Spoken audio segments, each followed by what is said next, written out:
देखिए, बहुत सारे नामों की चर्चा चल रही है। आनंदी धवन का नाम आ रहा है, विजय सालगांवकर का नाम आ रहा है, स्टीव पिंटो का नाम आ रहा है। इससे पहले गणेश हिबारकर और अंकित आचार्य के बारे में भी यही कहा गया कि धमकियां मिल रही हैं। आनंदी धवन गायब हो गई हैं। आनंदी धवन का नाम हमें दिखाई दिया था रिया चक्रवर्ती की ड्रग चैट में। उसके बाद से आनंदी धवन गायब हैं। उनके सारे सोशल मीडिया अकाउंट्स डीएक्टिवेटेड हैं। स्टीव पिंटो नाम के एक शख्स जो दिशा सालियान मर्डर के बारे में बहुत सारी जानकारियां कोड वर्ड्स में दे रहे थे, आप सबने देखी है, इसलिए मैं उनको रिपीट नहीं करना चाहूँगा। लेकिन यहाँ मेरा वीडियो करने का जो पर्पज़ है वो ये है कि ये सारे लोग जो धीरे धीरे गायब हो रहे हैं। स्टीव पिंटो के बारे में कहीं पर कहा जा रहा है कि वो शायद अब इस दुनिया में नहीं रहे, कोई कह रहा है उनकी कार क्रैश में मृत्यु हो गई, कोई कह रहा है कि वो डर गए हैं, छिपे हैं। आनंदी धवन के बारे में भी यही है। विजय सालगांवकर को धमकियां मिल रही हैं, ऐसी लोगों ने बताया और बहुत सारे मैसेजेस आ रहे हैं। यहाँ इस वीडियो को करने का पर्पस एक बड़ी बात करना है कि हमारे समाज में जो अपराध हो रहे हैं और अपराध को रोकने के लिए अगर कोई सामने आ रहा है और ऐसा व्यक्ति जो अपराध को रोकने के लिए सामने आ रहा है या कुछ सबूत देने के लिए सामने आ रहा है, वो इतना डरा हुआ है और इस पर हमारा समाज चुप है, हम और आप चुप बैठे हैं अपने घरों में। ये कितना बड़ा खतरा है। कल को कोई और क्राइम होगा, उसके ऊपर बोलने के लिए कोई और आना चाहेगा, फिर उसे डरा दिया जाएगा, धमका दिया जाएगा, उसके बारे में खबरें आएंगी कि वो अब नहीं रहा इस दुनिया में, क्योंकि उसको ऐसा करने पे मजबूर कर दिया जाएगा कि वो अपना सोशल मीडिया अकाउंट्स बंद कर दे, वो कहीं दिखना बंद कर दे, बोलना बंद कर दे। तो ये जो सच को दबाने की कोशिश है, इसका अंत कहां पर होगा? देखिए, सोशल मीडिया पर जब शोर मचना शुरू हुआ था, हमने आपने जब एसएसआर केस को शुरू में उठाया था, उसकी वजह सिर्फ यही थी कि कोई बात नहीं कर रहा था, इसलिए हमने बात करनी शुरू की। और अब जब बात हो रही है, अब जब सबूत सामने आ रहे हैं, अब बहुत सारे लोगों की हिम्मत खुली है। आपने देखा कितने लोग पिछले दिनों में आगे आए, आगे आकर लोगों ने बातें की, खुलकर बात की।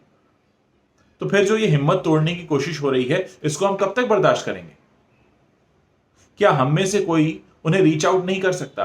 क्या हमें कोई सुपरमैन चाहिए उनकी मदद करने के लिए? क्या हम किसी सुपरमैन का इंतजार कर रहे हैं जो विजय सालगांवकर की मदद करेगा, या जो आनंदी धवन को ढूंढ के निकालेगा, या फिर जिस तरह से स्टीव पिंटो अचानक कहीं गायब हो गए उनके बारे में पता करेगा? हम और आप आपस के लोग हैं ना, हम और आप जुड़े हुए हैं ना।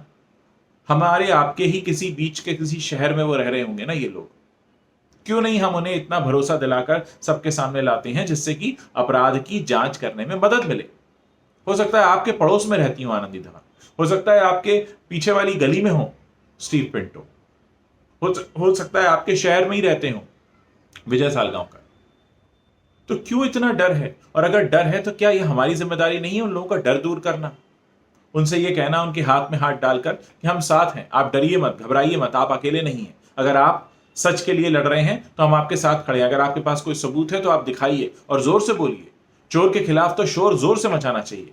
कोई अगर सबूत है तो सीना तान कर बताइए कि मेरे पास ये सबूत है, आइए सामने, दिखाइए, उसके बारे में बात करिए। हमें एक ऐसा माहौल बनाना है जहां पर लोग सच के बारे में बात करते समय डरे नहीं, घबराए नहीं। और अगर कोई दूसरा डर रहा है, घबरा रहा है, तो उसको हिम्मत बढ़ाना हमारा काम है। हम भाई, अगर एक के पास सबूत है, एक के पास सच है, और वो डरकर अपने घर में बैठा है और हम भी अपने घर में बैठे हैं, फिर तो आ गया सच सामने। सच को सामने लाने के लिए हमें एक दूसरे को हिम्मत बंधानी होगी। देखिए, काम मुश्किल जरूर है। ये मुश्किल काम इसलिए है क्योंकि सच कड़वा है, कईयों की पोल पट्टियां खोलेगा। तो बहुत से लोग जो ताकतवर हैं वो उसको दबाने की कोशिश करेंगे। अगर आप लोग अकेले पड़ जाएंगे तो फिर चुप रहना पड़ जाएगा। लेकिन अगर साथ में खड़े होंगे, अगर 10 लोग, 20 लोग, 50 लोग, 500 लोग साथ में खड़े होंगे, तो उनको कोई डरा नहीं सकता, कोई दबा नहीं सकता। आपको भी वही करना है। मैं आपसे कोई सुपरमैन बनने के लिए नहीं कह रहा हूं। सुपरमैन क्या है? हम सब सुपरमैन ही हैं। अगर हम साथ में मिल जाएं तो हम सब सुपरमैन हैं और बहुत कुछ कर सकते हैं। मेरे पास बहुत सारे मैसेजेस आए, आनंदी धवन का पता कीजिए, स्टीव पिंटो का पता कीजिए, कहाँ गए वो लोग, इतनी बातें कर रहे हैं। मैं जानता हूं कि वो लोग हमारे आसपास ही हैं, थोड़ा डर गए हैं, छुप गए हैं। उनको लग रहा है कि सामने आएंगे तो उनकी जान को खतरा हो सकता है। जैसे अंकित आचार्य को फोन आए थे, या गणेश हिबारकर ने कहा कि मेरे घर के आसपास लोग देखे गए। ऐसा हो सकता है कि उन लोगों को डर लग रहा हो। लेकिन अगर वो लोग डर रहे हैं तो क्या हिम्मत बंधाना हमारा काम नहीं है? क्या हम उनका साथ नहीं देंगे? क्या हम उनका हौसला नहीं बढ़ा सकते? हम उन्हें इंकरेज नहीं कर सकते? या हम भी अपने घरों में चुप होकर बैठ जाएंगे? तो फिर क्या फर्क है? फिर कौन सा समाज हम देखते हैं? आने वाली पीढ़ी को हम क्या देना चाहते हैं?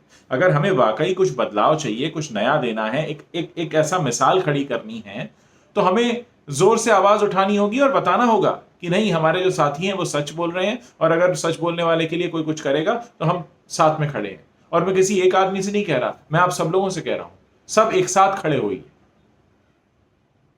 यहां मेरा आपसे बात करने का पर्पस यही होता है, बार बार आपको मोटिवेट करना, आपको बताना कि हारिए मत। हार की जो सोच है ना, वो सोच ही हरा देती है। अगर आपने सोच लिया हार जाएंगे, अगर आपने सोच लिया डर जाएंगे, तो आप डर जाएंगे। लेकिन अगर सोच लिया कि जीतना है, जीतेंगे, तो हम निश्चित रूप से जीतेंगे। मैं आप लोगों को यही समझाना चाहता हूं। हमारे आसपास सच का सबूत लेकर बैठे जितने भी विजय सालगांवकर, जितने भी आनंदी धवन, जितने भी लोग हैं जिनके पास बहुत कुछ है, चाहे वो स्टीव पिंटो हो या और कोई हो, या और किसी और अपराध का भी कोई सबूत रखने वाले लोग हों, उनको हौसला बधाइए, उनको बोलिए कि हम सब साथ में खड़े हैं। आप तो सच बोल रहे हैं, सच बोलने में कैसा डर? सच बोलने से डरते हैं? सामने आकर बोलिए कि मैं ये कहना चाहता हूं, मेरी बात सुनी जाए। इस देश के ही तो नागरिक हैं, हम किसी दूसरे देश से तो नहीं आए हैं। ये सरकार हमने चुनी है, ये लोकतंत्र हमारा है, ये संविधान हमारा है। जब इस देश के नागरिक हैं, ये हमारा घर है, तो कुछ हक बनता है कि नहीं बनता है? और उसी हक से मैं आप लोगों से कह रहा हूं, अगर आपके आसपास ये लोग हैं तो आप उन्हें हिम्मत बंधाइए, उनके साथ खड़े होइए, उन्हें आप मेरे प्लेटफॉर्म पर लेकर आइए, अगर कोई तैयार नहीं होता है तो। मैं आपसे बार बार यही कह रहा हूं, साथ खड़े होना, हिम्मत बंधाना, सच बोलना, एक दूसरे को हौसला बढ़ाना, ये सब अभी नया नया है, क्योंकि सच बोलना अभी अभी तो सीखा है। इससे पहले तो बस झूठ के आगे हम गर्दन झुका लेते थे। अब जब नया नया सच बोलना सीखा है, तो नई नई परेशानियां भी आएंगी, और उनसे हमें स्ट्रगल करना सीखना है, उनसे हमें जूझना सीखना है, उनसे उन पर हमें जीत पाने की कोशिश करनी है। अभी बहुत कुछ है, आप मेरे साथ बने रहिए। अगर आप मेरी बातों पर ध्यान देंगे, तो ये डर मैं आपके दिल से, मन से निकाल दूंगा। नजर से नजर मिलाकर बात करिए और सच बोलिए।